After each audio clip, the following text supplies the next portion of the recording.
श्री स्वामी समर्थ. प्रत्येकाला वाटत असतं की आपल्या आयुष्यामध्ये आपण काहीतरी करावं, पण आपल्या काही चुकींमुळं आपण यश प्राप्त करू शकत नाही. मग अशा आपल्या आयुष्यात कोणत्या वाईट सवय आहे ते आजपासून आपण सोडल्या पाहिजे, जाणून घ्यायचं आहे ना. चला मग चॅनलला सबस्क्राईब करा, व्हिडिओ लाईक करा. पहिली सवय, दुसऱ्यांचे कपडे कधीही मागून घालू नका. त्यामध्ये त्यांची निगेटिव्हिटी असते आणि तीच निगेटिव्हिटी आपल्यालासुद्धा लागू होते. दुसरं, मंगळवार आणि शनिवारी कधीही केस कापायचे नाही.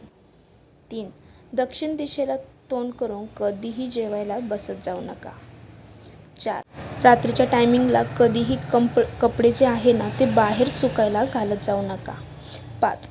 केस कापल्यानंतर घरी आल्यानंतर लगेच आंघोळ करून घ्या. केस कापले असताना घरामध्ये जाऊ नका. 6. आंघोळ न करता कधीही चंदनाचा किंवा देवासमोरील जो काही टिळा आहे तो डोक्याला कधीच लावू नका. 7. आपले नख हे वेळच्या वेळची कापत जा आणि दाताने कधीही नख कुंतडायची नाही. पाय दक्षिणेकडेच करून नेहमी झोपत जा. जेवणानंतर ताटामध्ये चुकूनही हात धुवू नका.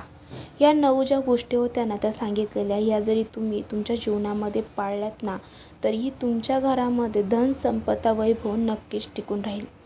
यामुळे आपल्या घरातील दरिद्रता निघून, आपल्या घरातील निगेटिव्ह एनर्जी निघून जाऊन पॉझिटिव्ह एनर्जी घरामध्ये यायला सुरुवात होते.